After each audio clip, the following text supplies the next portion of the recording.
नमस्कार दोस्तों, स्वागत है आपका अपने प्लेटफॉर्म एनसीईआरटी बाय विक्रम पर। आज हम सोल्व करेंगे जो आपकी इंग्लिश की बुक है पूर्वी, उसमें यूनिट 4 में आपकी एक पोइम दी हुई है विनर नाम से, उसकी एक्सरसाइज का सॉल्यूशन आज हम करेंगे।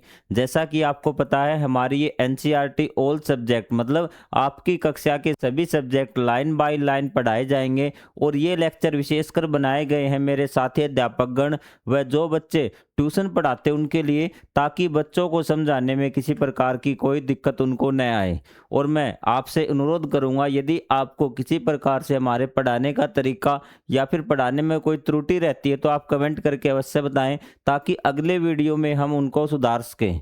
तो चलिए ज़्यादा समय हम आपका वेस्ट नहीं करेंगे, हमारी आज की एक्सरसाइज है वो स्टार्ट करते हैं। लेट्स डिस्कस कि आए डिस्कस करते हैं, हम बातें करते हैं। अभी बातें नहीं करनी, हमें एक्सरसाइज सोल्व करनी है। आपको क्या ये जो आपकी पहली क्वेश्चन दिया हुआ ना, इसमें कहता है कि read the given line from the poem, कि आपको ये जो लाइन दी हुई है इनको पढ़ना है पोइम से।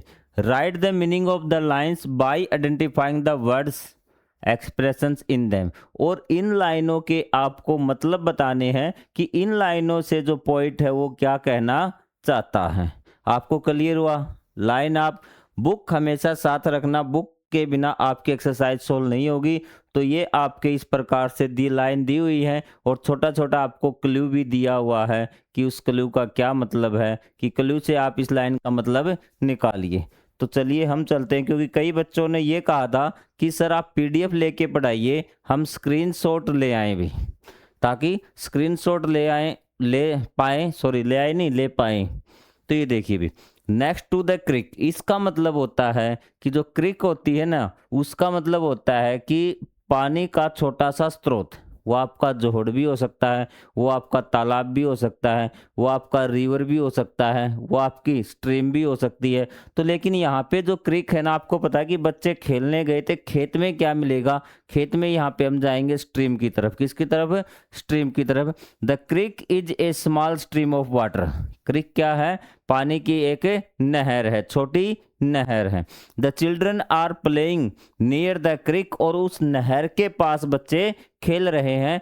इस लाइन का ये मतलब है नेक्स्ट टू द क्रिक, इस बात से ये बात कहना चाहता है। क्या आपको ये बात अब समझ में आ गई कि नेक्स्ट टू द क्रिक का मतलब है कि वो क्रिक और कुछ नहीं, एक छोटी नहर है खेत में जिसके पास बच्चे खेल रहे हैं। क्लियर? आगे बढ़े। I can't even catch my breath, कि मैं अपनी सांसों को भी नहीं रोक सकता या फिर नहीं पकड़ सकता। मतलब सांसों को पकड़ना, इस बात का क्या मतलब है कि ये the child has been running very fast, जो बच्चा है वो बहुत तेज दौड़ रहा है। एंड फील्स ब्रेथलेस, ब्रेथलेस होता है सांसें फूलना, मतलब इतनी तेज वो दर दर दर दर दौड़ रहा है कि उसकी सांसें फूल रही है। तो इस बात को बताने के लिए उसने वर्ड यूज किए हैं कि I can't even catch my breath. Clear हुई चीजें आपको? कोई डाउट? अगर किसी में कोई डाउट है तो आप पूछ सकते हैं। बस एक चीज ध्यान रखना, मेरे प्रोनाउंसिएशन की तरफ आप मत जाना, मेरे उच्चारण की तरफ, क्योंकि वो मुझे बचपन से ही प्रॉब्लम है कि मैं उच्चारण ठीक तरह से नहीं कर पाता, चाहे वो हिंदी का हो, चाहे सामाजिक का, चाहे इंग्लिश का। उसकी तरफ से मैं आपसे सॉरी चाहूंगा, उच्चारण की तरफ से। हाँ, जो चीज़ बताऊंगा वो चीज़ आपको सॉलिड बताऊंगा हमेशा, ये बात आप ध्यान रखना। When the blue dark turns black, तो इसने कहा जो ब्लू कलर है, ब्लू डार्क है, जो ब्लू अंधेरा थोड़ी होगा, ब्लू कलर है वो आपका क्या हो जाता है? ब्लैक हो जाता है। मतलब कि ये बात यहाँ से इसने बताई कि जब आपकी शाम होने को होती है ना, थोड़ी थोड़ी 4-5 बजे के करीब, जो आसमान होता है वो ब्लू होता है, लेकिन धीरे धीरे क्या हो जाता है? वो डार्क। तो इस बात का मतलब इसने क्या बताया इस बात से, इसके एक लाइन से ये कहता है कि the sky changing colour from blue to black, जो स्काई है आपका, जो आसमान है, वो अपना कलर क्या हो गया कि ब्लू से ब्लैक हो गया। क्या हो गया? ब्लू से ब्लैक हो गया। इसका मतलब है evening is turning into night, कि जो आपकी शाम है वो रात में बदल रही है। आई बात समझ में कि इसका कलर बदलने का क्या मतलब है कि जो आपकी शाम है वो रात में बदल रही है। ट्रीज क्रीप क्लोज, कि पेड़ नज़दीक आ रहे हैं, मतलब नज़दीक आके थोड़े से डरावने से लग रहे हैं। तो इस बात का क्या मतलब है? इन्होंने कहा in the evening, as its gets darker, कि थोड़ा जब अंधेरा होता है ना, कि शाम को जब अंधेरा होने लगता है, the trees appears to come closer, और पेड़ ऐसे लगते हैं जैसे वो हमारी तरफ आ रहे हैं, कि थोड़े से डरावने से लगने लगते हैं, भूतिया टाइप से वो लगने लगते हैं, कि ऐसे लग रहा है कि वो हमारी तरफ आ रहे हैं।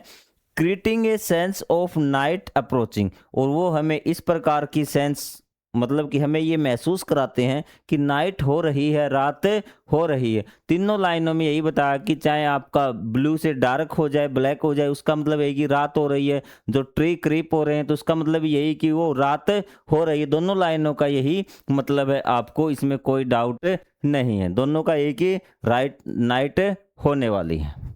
क्लियर हुई बातें? अब हम चलते हैं हमारे अगले क्वेश्चन की तरफ। आपको क्वेश्चन भी साफ दिखना चाहिए, क्योंकि कुछ बच्चे ऐसे होंगे सीधा फोन खोल के बैठ गए होंगे। तो ये आपका एक खालिस्तान दिए हुए हैं, तो आपको फिलअप इसमें भरने हैं। तो चलिए आपके फिलअप यहाँ पे भरने की कोशिश करते हैं। जिसने लेसन पोइम का हिंदी अनुवाद किया होगा ना, उसको सारे अच्छी तरह से बिल्कुल याद होंगे, वो आराम से कर देगा भी। द चिल्ड्रन प्ले, क्या खेलते हैं बच्चे? बॉल खेलते हैं। क्या खेलते हैं? बॉल, गेंद, जो उनके गेम का नाम है। इन द, कहाँ खेलते हैं भी? इवनिंग, सॉरी कहाँ नहीं, ये टाइम आएगा यहाँ कि वो इवनिंग में खेलते हैं। इन द नेबर्स, नेबर्स के फील्ड में वो खेलते हैं, खेतों में वे खेलते हैं भी। दे रन सो, वे इतना फास्ट, इतना तेज वो दौड़ते हैं। साथ साथ कर लेना, स्पेलिंग आप देख लेना अपनी नोटबुक में, जहाँ से भी लिखो लिख लेना कंट, क्योंकि यहाँ इतना जल्दी बोर्ड है ना, ये थोड़ा सा बहुत ज़्यादा स्मूथ है भी। Continue to play till the evening when the blue sky, blue sky कैसा हो गया था? टर्न्स ब्लैक, कैसा हो गया था? ब्लैक, ठीक है। And the tree are not clearly visible, जो पेड़ थे वो साफ तौर पर नहीं दिख रहे थे।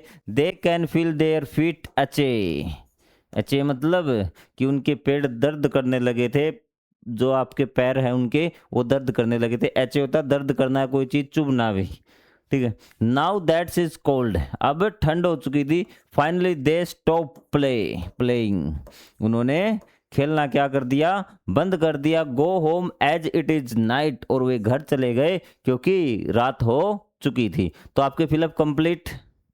थोड़ी सी आप राइटिंग को लेके कंफ्यूज मत होना, बाकी चीज़ें मैं मैक्सिमम आपकी पीडीएफ पे ही करवाऊंगा, आप टेंशन न लें किसी प्रकार की।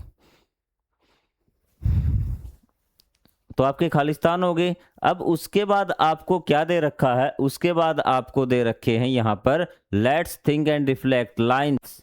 तो आपको क्या, we run fast, we run so fast I can't even catch my breath, ये लाइन आपको दी गई है। आप नोटबुक सॉरी बुक में देखेंगे तो आपको पढ़ने को, और आपको ये क्वेश्चन आपको करने। पहले कंप्लीट द सेंटेंस भी, तो सेंटेंस कंप्लीट करना आपको 4 ऑप्शन देने हैं कि बच्चे अपने सांस क्यों नहीं किस कारण से उनकी सांसें उखड़ी हुई थी। तो उसमें एक ऑप्शन आपको मिलेगा, option C, running fast result in being breathless, कि जो तेज दौड़ रहे थे ना, उसके कारण वो अपनी सांसों को नहीं संभाल पा रहे थे, उनकी सांसें फूल रही थी भी। तो ये इसका ऑप्शन सी करेक्ट आंसर रहेगा।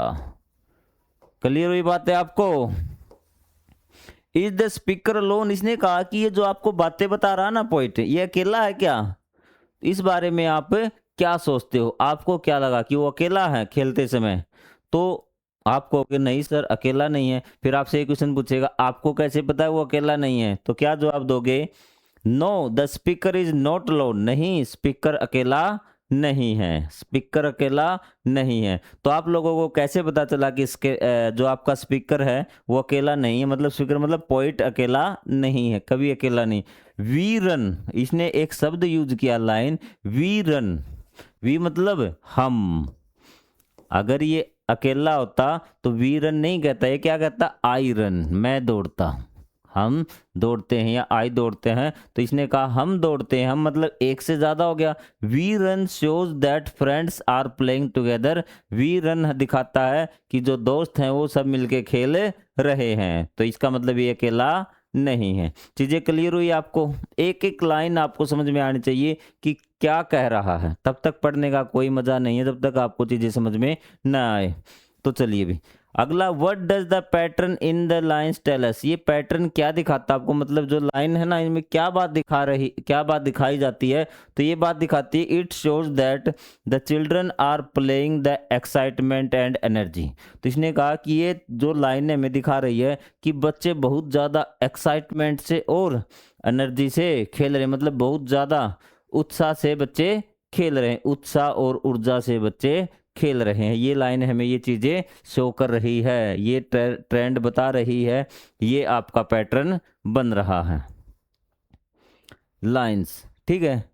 या फिर इसमें आप और जोड़ सकते हो, it shows that the children are playing with excitement and energy on every morning नहीं एवरी इवनिंग, कि हर शाम को खेलते हैं, ये पैटर्न है। क्योंकि ऑन इवनिंग्स था, आपने पोइम में पढ़ा होगा ऑन इवनिंग्स एवरी इवनिंग्स, तो ऑन इवनिंग एवरी इवनिंग आप जोड़ सकते हो, वरना इतना भी आपके लिए ठीक रहेगा।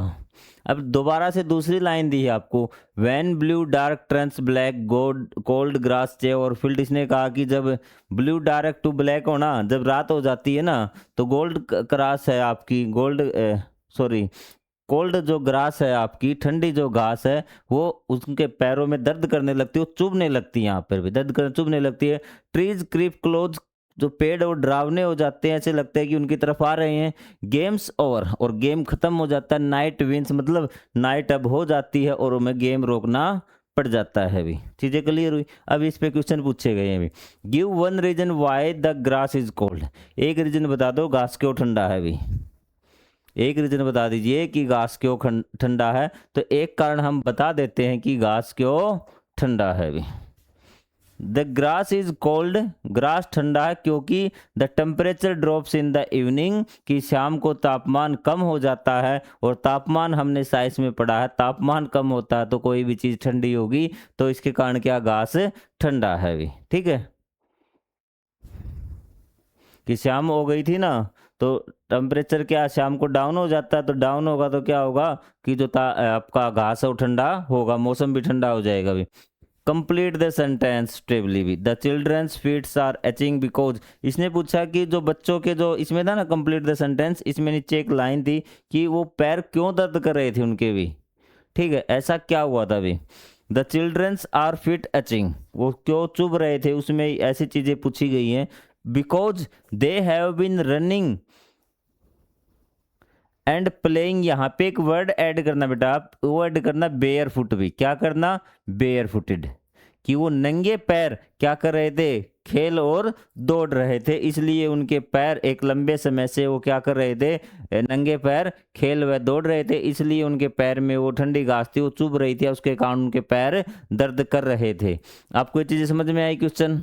जहाँ पे कोई डाउट लगे वहाँ आपके लिए कमेंट बॉक्स बनाया गया है। बाकी सब्जेक्ट भी आज नहीं, आप इस प्लेटफॉर्म पे पढ़ सकते हैं। और ये हमारा question, why does night win, रात है वो किस प्रकार जीत जाती है। भी ठीक है, तो इसने कहा night wins because it is now dark and the children have to stop playing, कि रात हो गई थी और क्या हो गया था कि अंधेरा हो गया था, रात के कारण, रात ने अंधेरा कर दिया था, तो इसके कारण क्या कि खेल को रोकना पड़ा और इस प्रकार रात जीत जाती है। भी and children have to stop playing, और बच्चों को खेल अपना रोकना पड़ा। भी बिकॉज नाइट विंस बिकॉज अंधेरा हो गया था और बच्चों को अपना खेल रोकना पड़ा। भी और किसके कारण रोकना पड़ा, रात के कारण। और हर दिन ऐसा ही होता है कि अंधेरा हो जाता है और नाइट जीत जाती है, ठीक है, जिसके कारण गेम रोकना पड़ा ना, तो उसके कारण आपको लॉजिक दे दिया कि इसके कारण ये जीत गई, भी नाइट जीत गई, क्योंकि नाइट होते ही गेम को रोकना पड़ा। अब सारी टर्न किसकी है, नाइट की है, नाइट ही खेलेगी। तो चलिए मिलेंगे अगले अध्याय के अनुवाद के साथ। और आपके कंप्लीट लेसन हमारी प्लेलिस्ट बना दी गई है चैनल पे, तो आप वहां से कंप्लीट बुक का रिवीजन कर सकते हैं विद क्वेश्चन आंसर और हिंदी अनुवाद। अगर आपका कोई सजेशन है तो कमेंट बॉक्स में ज़रूर लिखिए। Thank you very much. जय हिंद, जय भारत।